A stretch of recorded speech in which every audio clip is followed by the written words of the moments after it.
There are 9 of them in total. 9 massive concrete chimneys sticking out of the landscape like candles on a birthday cake.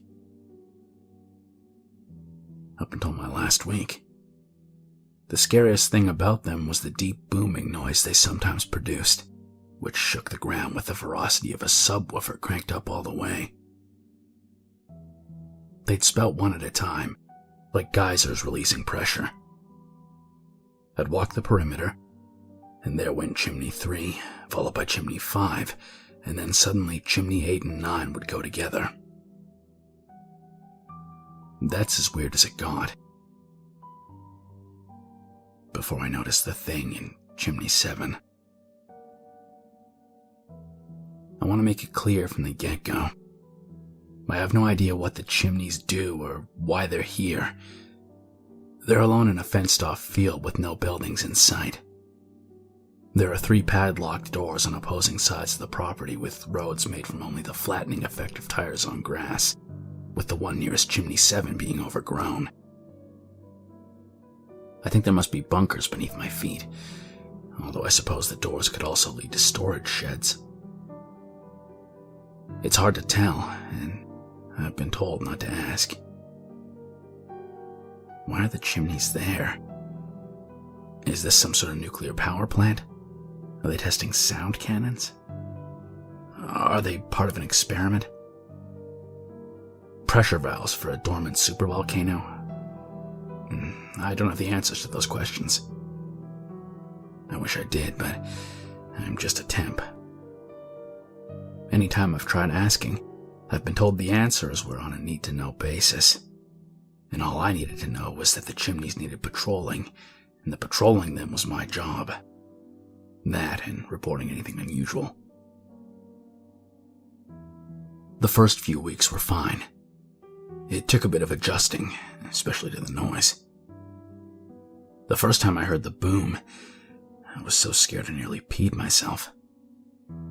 I thought something had gone wrong, and that the whole field was about to collapse. I know it sounds like I'm exaggerating, but really, put yourself in my shoes. You're minding your own business when your temp agency calls in the middle of the night. There's an employer offering twice your hourly rate on the condition that you leave immediately. It's the new moon, so you drive 30 miles out of town in complete darkness. You get there, and there's only one guy there to greet you. He tells you their patrolman never showed up for his shift tonight. Gives you the job. Makes you sign a non-disclosure agreement. Tells you to walk around the field, climb the chimneys, and radio in anything strange. That's it. He leaves you there. You start to walk. It's the dead of night.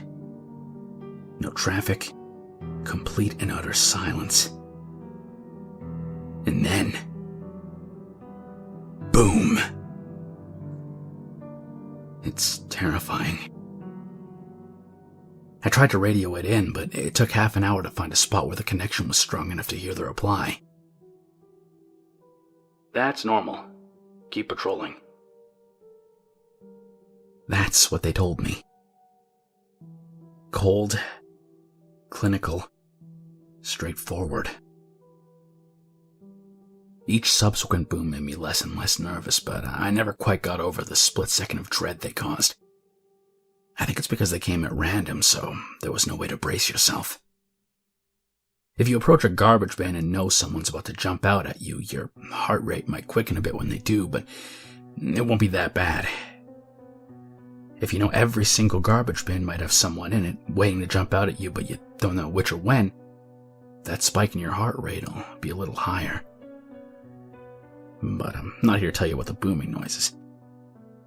I'm here to tell you about Chimney 7. Chimney 7 was just like all the others. I'd say it was approximately 9, maybe 10 stories high. There was a grated and, in places, rusty spiral staircase circling around it all the way to the top.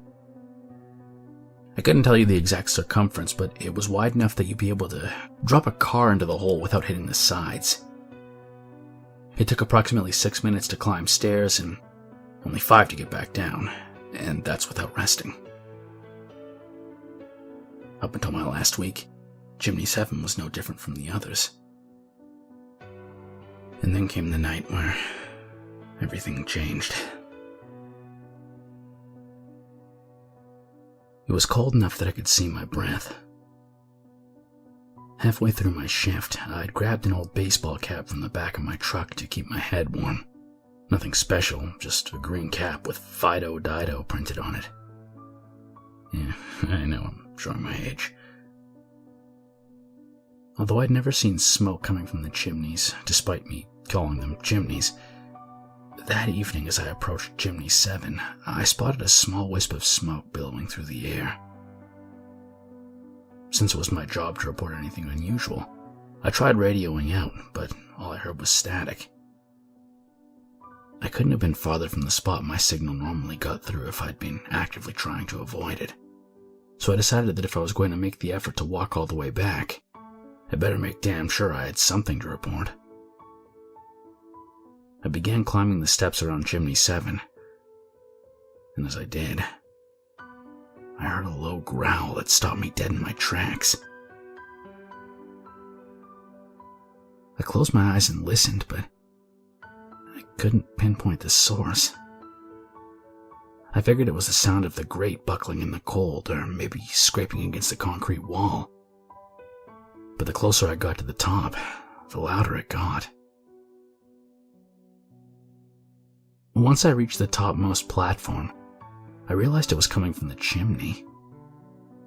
Something mechanical, I figured. Probably malfunctioning to boot.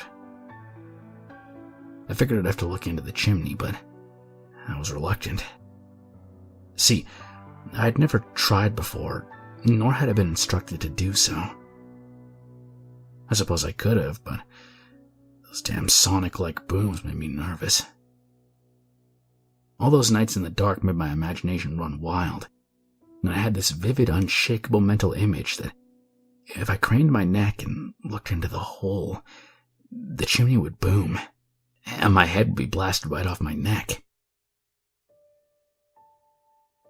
With that fear very much at the forefront of my mind, I gripped the edge of the chimney and shyly poked my head over just enough to be able to see.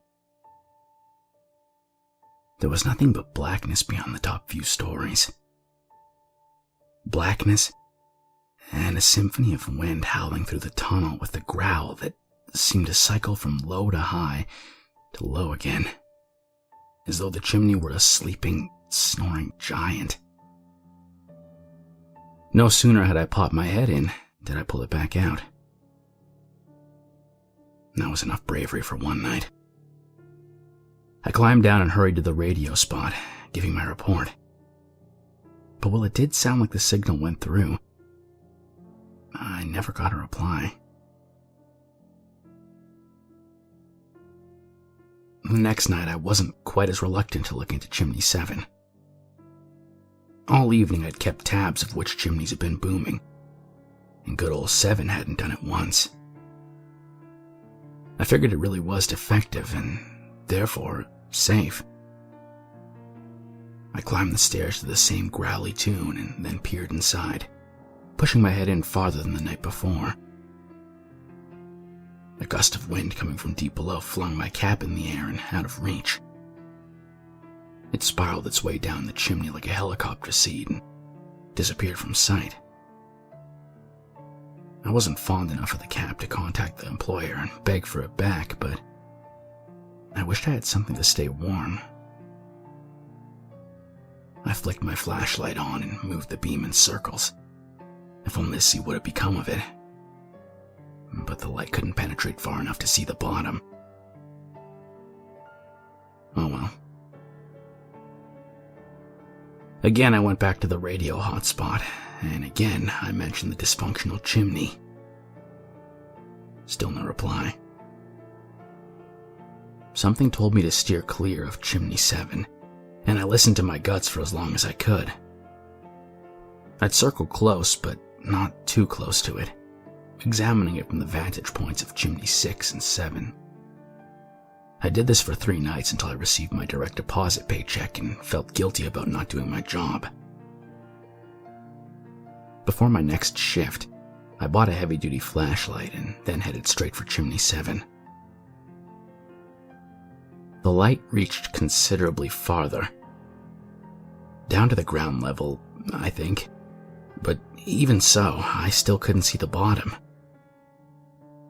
What I could see, however, was that at about 3 stories down, just below where my original flashlight stopped working, I discovered scratch marks. I mean, I guess they could have been anything. Even with 20/20 vision, it's hard to tell a scratch from, say, a scratch-shaped graffiti. All I know is there was something marking up the walls all along the circumference.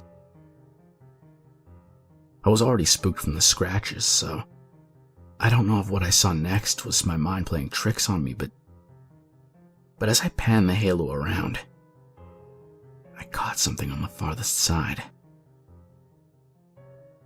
It was some sort of long black shape, but as soon as my light hit it, 2 bright spots reflected back at me and momentarily blinded me.